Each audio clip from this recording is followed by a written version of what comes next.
Assalamualaikum warahmatullahi wabarakatuh. Alhamdulillahirabbil alamin. Wal aqibatu lil muttaqin wala udwana illa 'alal zalimin. Assalatu wassalamu ala asyrafil anbiya'i wal mursalin. Habibina wa syafi'ina wa qurrati a'yunina wa maulana Muhammadin wa ala alihi wa ashabihi wa ansarihi wa junudihi wa tabi'ina lahum bi ihsanin ila yaumiddin. Allahumma arinal haqqa haqqa warzuqna tiba'ah wa arinal batila batilan warzuqna tinabah walhamdulillahi rabbil alamin. Hadirin dan hadirat Jam'iyah Majlis Ratib Al-Atosiyah hadakumullah. Mari kita panjatkan puji dan syukur kehadirat Allah Subhanahu wa taala. Teriring salawat serta salam semoga terlimpahkan keharibaan baginda Nabi besar kita Muhammad sallallahu alaihi wasallam beserta keluarganya dan sahabatnya sekalian. Amin ya rabbal alamin. Hadirin dan hadirat hadakumullah. Ada satu anekdot dengan sebuah pertanyaan.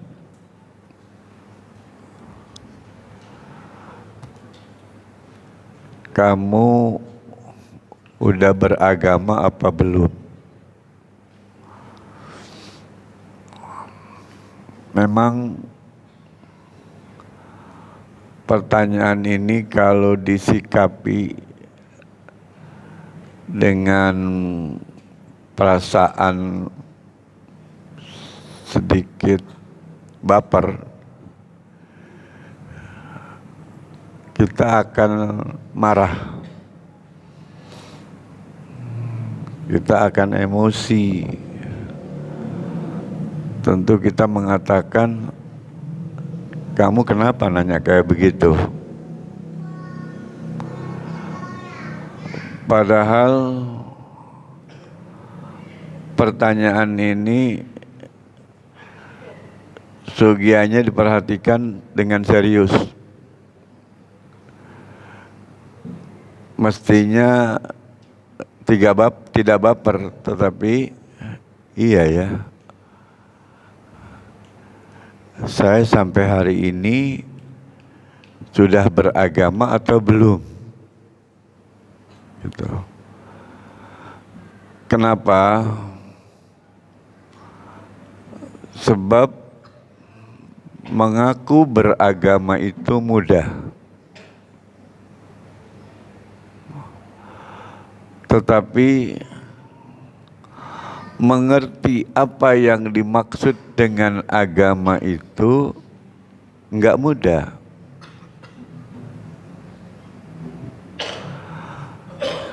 Karena Allah yang membawa risalah melalui para nabinya yang disebut dengan agama enggak butuh pengakuan.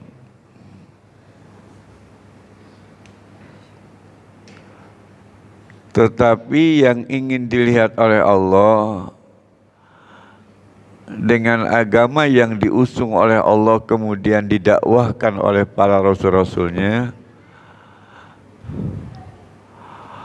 Allah butuh amal dari kita dengan agama yang kita akui.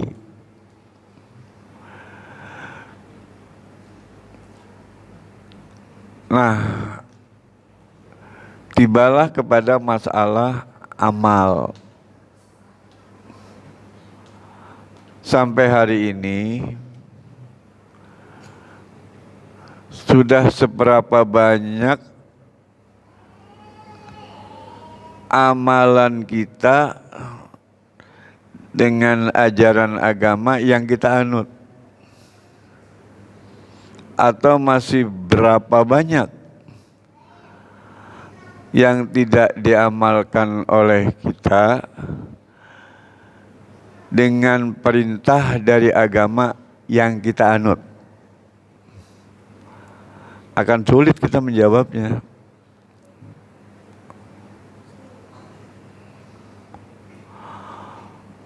Allah tidak butuh pengakuan. Allah butuh karya nyata. Sehingga Allah akan memberikan respon atensi yang luar biasa ketika Allah melihat sejauh mana amalan kita dengan agama yang kita anut. Katakanlah dalam hal ini kita beragama Islam. Saya yakin KTP kita yang sudah ber-KTP, ketika ada tulisan di situ agama, pasti agamanya agama Islam. Nah, coba pertanyaan tadi kita renungkan. Kita belajar mengintrospeksi diri. Sudah berapa tahun kita mulai taklid dengan amalan agama kita? Sejak akil balik. Akil balik batasnya 15 tahun. Hari ini sudah sekian tahun. Al-Imam Ghazali rahimahullah ta'ala, salah satu hujatul Islam yang diakui, mengingatkan kita hati-hati dengan akuan kita. Saya sudah sekian banyak mengamalkan amalan ajaran agama. Saya sudah sekian banyak bersedekah sesuai dengan anjuran yang dianjurkan oleh ajaran agama. Saya sudah sekian kali berhaji dengan haji yang dianjurkan sebagai perintah wajib dari ajaran agama. Hai, kata Imam Ghazali, apa benar Allah tiap hari melihat kita? Tidak hanya sebatas Allah melihat dengan fisik kita, tapi Allah pun melihat hati kita. Sadari oleh kita, di mana kita ada, di situ ada Allah. Hati-hati dengan ucapan kita, hati-hati dengan tangan kita, hati-hati dengan kaki kita, hati-hati dengan hati kita. Yang lain tidak tahu, Allah tetap tahu. Yang lain boleh tidak melihat, Allah tetap melihat. Yang lain boleh tidak tahu perasaan hati tiap-tiap manusia, Allah tahu.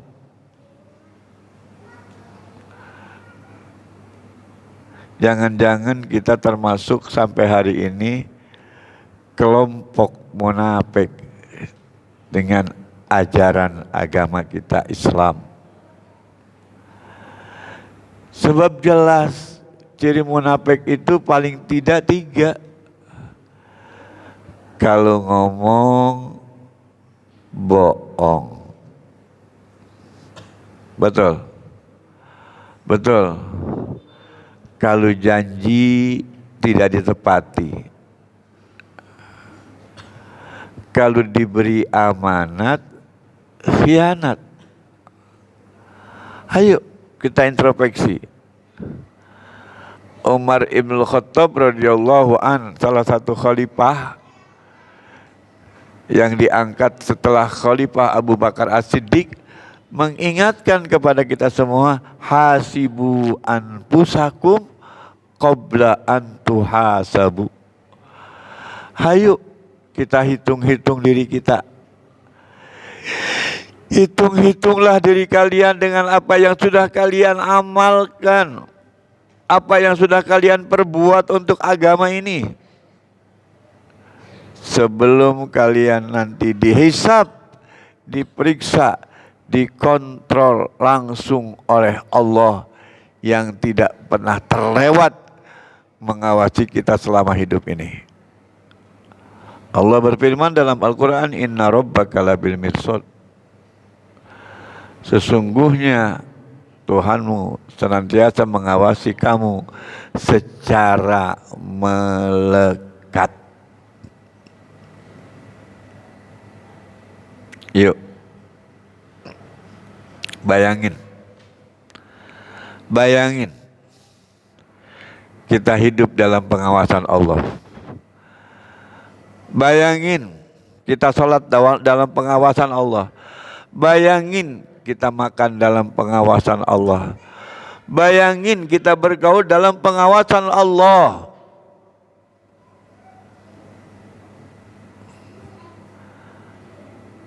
Ketika ada yang bertanya kepada Imam Ghazali rahimahullah ta'ala, ya Imam, kenapa Allah selalu melarang orang untuk berbuat sesuatu yang dia merasa nikmat dengan perbuatan itu?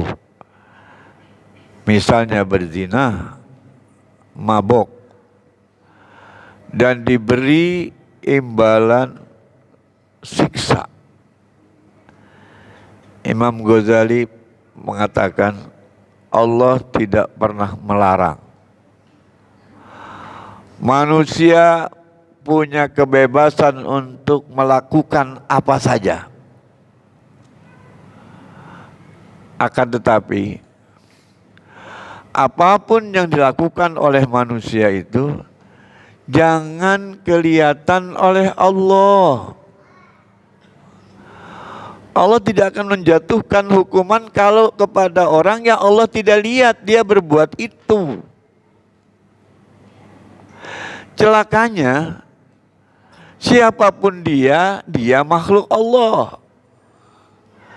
Siapapun dia diam di tanah bumi ciptaan Allah. Siapapun dia melakukan yang halal dan haram tentu ada di hadapan Allah. Dan Allah melarang itu. Karena Allah tidak mau hambanya yang sudah diciptakan oleh Allah ini melaksanakan kesalahan di sisi Allah, kelihatan oleh Allah, karena Allah sedih. Allah nggak mau kita masuk neraka. Allah ingatkan kepada kita, kamu jangan begini, jangan begini, jangan begini, karena itu balasan nanti neraka. Allah yang kasih tahu di Al-Quran. Lalu ketika Allah mengingatkan itu, lalu kita tidak ikut dengan peringatan Allah. Wajar enggak Allah menyiksa kita? Wajar enggak Allah kemudian memasukkan diri kita kepada nerakanya Allah? Allah sayangkan kita, kenapa kamu harus masuk neraka? Padahal perangkat lunak kasar untuk kalian masuk surga sudah saya siapkan. Tapi malah kalian memilih mengambil perangkat lunak dan kasar untuk kalian masuk ke neraka. Tidak ada yang paling kecewa di dunia ini. Tidak ada yang paling kecewa kepada manusia yang masuk neraka ini kecuali Allah yang menciptakan kita. Jangan dianggap Allah senang ketika kita masuk neraka. Tidak. Allah tidak merasa beruntung ketika surganya penuh oleh umat manusia sedunia karena dia beriman kepada Allah. Allah tidak merasa rugi ketika manusia semuanya masuk neraka. Meskipun Allah kecewa.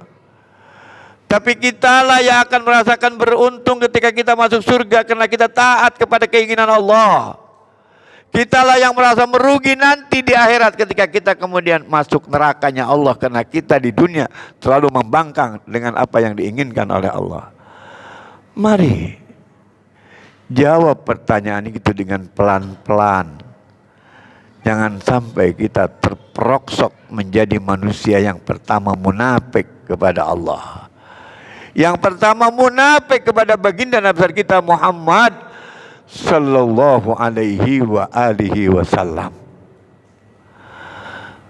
Karena sekarang Allah sudah membuktikan dengan fitnah yang sedang merajalela kali ini, kita bisa mengetahui mana orang yang munafik, mana orang yang mukmin mukhlis, mana yang pantas kita ikuti ajarannya, mana yang pantas kita tolak ajarannya.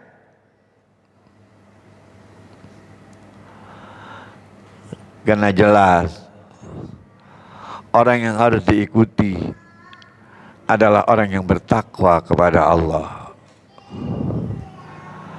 Bukan orang yang mengingkari apa yang diinginkan oleh Allah. Syekh Nawawi Al-Bantani mengatakan, at-taqwa imtisalul awamir wajtinabu nawahi. At-taqwa itu adalah melaksanakan semua perintahnya dan menjauhkan semua larangannya. Yuk kita belajar.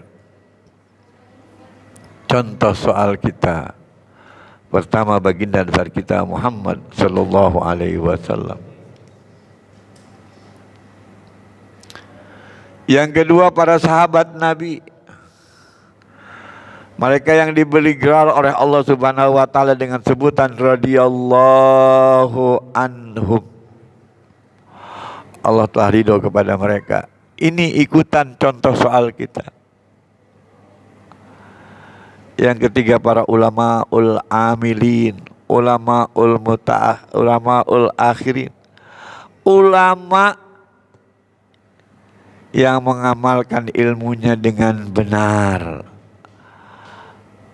Ulama yang mengamalkan ilmunya dengan runtun urut-urutan sanadnya.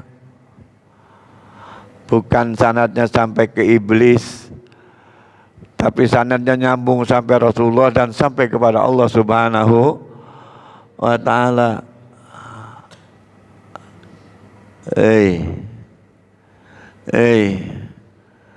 Kalau kita punya otak yang cerdas, sekarang oleh Allah sedang dibuktikan mana ulama yang layak kita ikuti, mana ulama yang tidak layak kita ikuti. Sebab pas Nabi benar, tidak pernah salah. Karena para nabi yang diangkat menjadi rasul atau tidak, mereka punya sifat siddiq, jujur. Para sahabat yang dimotori oleh Abu Bakar As-Siddiq, mereka mendapat gelar radhiyallahu anhum, berarti mereka hampir 100% amaliyahnya benar. Sehingga bisa dijadikan oleh kita mutasalsalnya ilmu kita. Ya, tapi giliran di ulama hati-hati. Giliran di ulama hati-hati. Fase ulama ini ulama kebagi empat. Ulama kebagi empat. Pertama, ulama yang amalannya berharap bayaran dunia. Sholat, puasa, ngaji, tapi berharapan ujroh dunia. Ya, suruh ngajar wani piro, suruh ngaji 40 hari di orang yang meninggal wani piro gitu. Ini ada dalam kitab Bidayatul Hidayah. Ya, ini ada dalam kitab Bidayatul Hidayah. Kedua, ulama yang mengharapkan upah hanya dengan upah dia bekerja. Ketika di rumah dia nggak bekerja. Dengan dalih undur maqala wala tandur manqala. Lihat yang gua bicarakan, jangan lu lihat gua. Gua mau sholat gak sholat urusan gua. Yang penting kalau gua omongannya benar, ambil sama lu. Nah itu, jadi dia hanya menjadi ulama yang bisa ceramah ke sono kemari, setelah dibayar di rumahnya nggak ngapa-ngapain. Kalau tadi ibadah, tapi dia mengharapkan upah. Kalau yang kedua sekarang dakwah mengharapkan upah, di rumah tidak ibadah. Jadi hanya menyampaikan dakwah. Ya. Yang ketiga, dia ulama tapi apa yang dikerjakan tidak sesuai dengan keulamaannya. Kabura maqtan indallahi an taqulu ma la taf'alun. Tidak sesuai. Ya.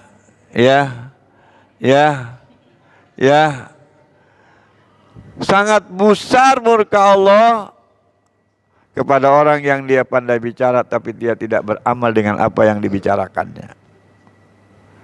Tidak sesuai. Dia pinter tapi tidak diperlihatkan kepintarannya. Keluar pesantren kumpulnya sama preman, ikut mabok.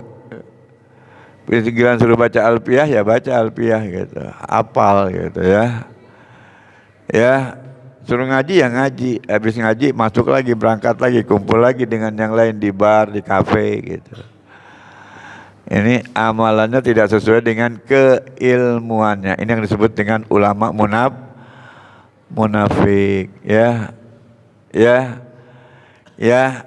Kalau ada anak kecil bilang nggak jelas gitu ya. Nyalain orang tapi dirinya nggak mau disalah. Itu namanya ulama yang kayak begitu tuh, agama yang tidak sesuai ya. Bajunya baju kiai, pakai imamah, pakai jubah, tapi omongannya omongan preman pedes, ya, sok pintar sendiri, orang sedunia nggak dipercaya, ulama sedunia nggak dipercaya, gua doang yang harus dipercaya sama lu. Tuh, itu ulama yang kayak begitu nggak pantas kita tiru. Yang keempat, kelompok ulama yang memang dia bukan ulama. Ya.